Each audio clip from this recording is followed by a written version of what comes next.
Blue chip stocks क्या होते हैं, चलिए जानते हैं एंजल वन के यूट्यूब चैनल पर। यहाँ पर हम बनाते हैं वीडियोस नए इन्वेस्टर्स से लेकर एक्सपर्ट ट्रेडर्स के लिए।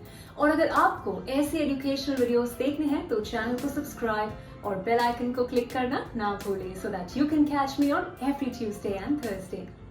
दोस्तों, क्या आपको पता है कि ब्लू चिप वर्ड का रिलेशन बेसिकली पोकर के खेल से जुड़ा जाता है। पोकर के प्लेयर्स ब्लू, व्हाइट और रेड कलर्स की चिप्स पर दावा लगाते हैं और इनमें ब्लू चिप्स की वैल्यू सबसे ज्यादा होती है। और इससे ही दिमाग में रखते हुए कंपनीज के लिए ब्लू चिप वर्ड का इस्तेमाल 1923 में पहली बार ओलिवर गिंगोल ने किया था। ब्लू चिप स्टॉक्स भी एक ऐसा ही वर्ड है जो शेयर मार्केट में रेप्यूटेड, लार्ज और लगातार अच्छा परफॉर्म करने वाली कंपनीज के लिए आज तक यूज किया जाता है। ये तो हो गया ब्लू चिप वर्ड के यूज की हिस्ट्री। आगे बात करते हैं कि किसी कंपनी को ब्लू चिप कंपनी क्यों कहा जाता है और इनकी क्या कैरेक्टरिस्टिक्स होती है और इनमें इन्वेस्ट करने से आपको एज एन इन्वेस्टर क्या फायदे होंगे। ब्लू चिप ऐसी कंपनीज होती है जिनका स्टॉक मार्केट में कंसिस्टेंटली अच्छे परफॉर्मेंस का रिकॉर्ड रहा हो। इनके शेयर्स में मेजर डाउनफॉल भी नहीं होता। फाइनेंशियली भी ये बहुत ही स्ट्रॉन्ग होती है। डेट का भी ज्यादा बर्डन नहीं होता और स्टॉक मार्केट के मूवमेंट से इनकी स्टॉक प्राइसेस पर ज्यादा फर्क भी नहीं पड़ता, जिससे इन्वेस्टर्स का पैसा डूबने का खतरा बहुत कम होता है। ब्लू चिप कंपनीज पुरानी और लार्ज मार्केट कैपिटलाइजेशन वाली कंपनीज होती है और अधिकतर अपने अपने सेक्टर की लीडर मानी जाती है। इनके प्रोडक्ट्स और सर्विसेज की अच्छी ब्रांड वैल्यू होती है और ज्यादातर अपने इन्वेस्टर्स को हमेशा अच्छे गेन्स ही देती है। एग्जाम्पल्स के तौर पर इंडिया में Reliance industries, HUL, SBI, TCS, Infosys, HDFC bank, Maruti, ITC and so on. अब बात करते हैं कि इन ब्लू चिप कंपनीज और स्टॉक्स के क्या फीचर्स होते हैं। First is large market cap. Ordinarily blue chip companies large market cap वाली होती है। इंडिया में ऐसी सारी कंपनीज कम से कम 20,000 करोड़ की मार्केट कैप रखती है। बहुत सी कंपनीज तो 1 लाख करोड़ से भी ज्यादा की मार्केट कैप वाली कंपनीज होती है, जैसे कि Reliance, SBI, HUL, Wipro and many more. Number 2 is credit worthiness.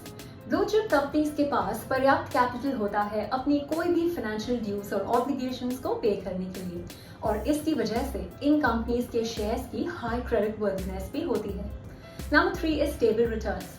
Well established companies हमेशा से ही इन्वेस्टर्स के लिए एक सेफ इन्वेस्टमेंट माना जाता है और इस सेफ्टी के साथ एक स्टेडी अर्निंग भी होती रहती है। अगर ज्यादा नहीं तो भी रिटर्न्स यूजुअली अश्योर्ड ही होते हैं। Fourth is risk factors. क्योंकि ये कंपनीज फाइनेंशियली बहुत स्ट्रॉन्ग कंपनीज होती है, इनसे जुड़े रिस्क फैक्टर्स बाकी कंपनीज के कंपैरिजन में कम होते हैं और बर्डन या रिस्क कम करने के लिए इन्वेस्टर्स अपना इन्वेस्टमेंट पोर्टफोलियो डाइवर्सिफाई भी कर सकते हैं। अगर कहा जाए तो ब्लू चिप स्टॉक्स ऐसे इन्वेस्टर्स के लिए अच्छे होते हैं जिनको over the long run secure और स्टेबल रिटर्न्स चाहिए, क्योंकि ये कंपनीज कंसिस्टेंट रिटर्न्स दे पाती है, वो भी मिनिमम रिस्क में। इसलिए ऐसे स्टॉक्स में इन्वेस्ट करने से आप आपके लॉन्ग टर्म फाइनेंशियल गोल्स को अचीव कर सकते हैं। और तो और ब्लू चिप स्टॉक्स में इन्वेस्ट करने के काफी सारे फायदे भी होते हैं, जैसे रेगुलर डिविडेंड्स। मार्केट कंडीशंस कैसी भी हो, ब्लू चिप स्टॉक इन्वेस्टर्स को हमेशा अपनी इन्वेस्टमेंट पर स्टेबल रिटर्न्स देते हैं और ये इनको जनरली हर क्वार्टर डिविडेंड के तौर पर मिलता है।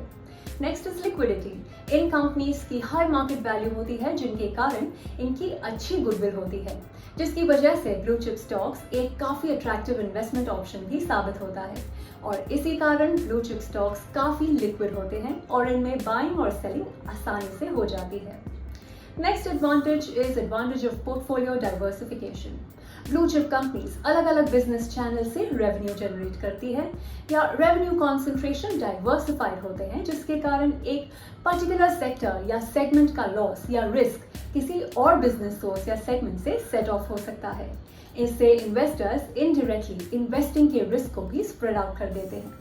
इन्वेस्टिंग के लिए ब्लू चिप स्टॉक जरूर एक अट्रैक्टिव ऑप्शन है और हमेशा से ही रहा हो, पर इन्वेस्टर्स कोई और इन्वेस्टमेंट अपॉर्चुनिटी को भी एक्सप्लोर कर सकते हैं और अपनी प्रॉफिटेबिलिटी को बढ़ा सकते हैं। पर दोस्तों, ये जरूर ध्यान रखिए कि कोई भी इन्वेस्टमेंट करने से पहले अपने फाइनेंशियल गोल को प्रायोरिटी दें, उसके साथ ही अपनी इनकम और रिस्क एपेटाइट पर भी ध्यान दें। होप आपको ये वीडियो इन्फॉर्मेटिव लगी हो और वीडियो पसंद आई हो तो इसे लाइक और शेयर और चैनल को सब्सक्राइब करना ना भूलें।